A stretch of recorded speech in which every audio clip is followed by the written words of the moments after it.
एक छोटे से गांव में शनि और रवि नाम के दो दोस्त रहते थे। दोनों सेना में भर्ती होकर देश की सेवा करना चाहते थे। एक समय आया जब दोनों ने अपना सपना पूरा किया और सेना में भर्ती हो गए। बहुत ही जल्द उन दोनों को भी देश की सेवा करने का मौका भी मिल गया। जल्द ही युद्ध छिड़ गया और दोनों को राष्ट्र की सेवा के लिए युद्ध में भेज दिया गया। वहां जाकर दोनों ने बहादुरी से दुश्मनों का सामना किया। लड़ाई के दौरान रवि बुरी तरह घायल हो गया। जब शनि ने अपने दोस्त रवि के घायल होने के बारे में सुना तो वह खुद को नियंत्रित नहीं कर पाया और अपने घायल दोस्त को बचाने के लिए तेजी से भागा। अचानक उनके कप्तान ने उसे रोका और कहा, अब वहां जाने का कोई मतलब नहीं है। जब तक तुम वहां पहुंचोगे तब तक तुम्हारा दोस्त रवि गति को प्राप्त हो गया होगा और तुम भी अपनी जान को जोखिम में डालोगे।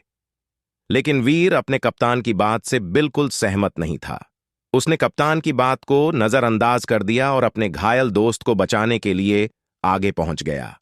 जब वीर वापस अपने शिविर में पहुंचा तो उसके कंधे पर अपने मित्र रवि को लाया, लेकिन उसका दोस्त अब जीवित नहीं था।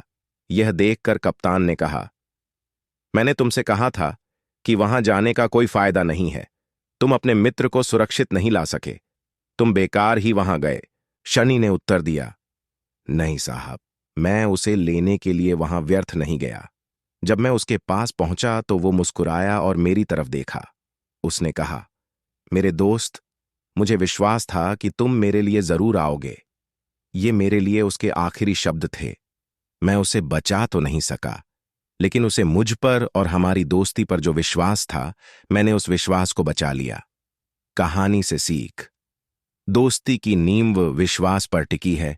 एक दूसरे के प्रति जितना ज्यादा विश्वास होता है, दोस्ती उतनी ही पक्की होती है। भले ही खुद टूट जाना, लेकिन अपने दोस्त का विश्वास कभी टूटने नहीं देना। कौन किससे चाहकर दूर होता है, हर कोई अपने हालातों से मजबूर होता है। हम तो बस इतना जानते हैं, हर रिश्ता मोती और हर दोस्त को ही नूर होता है।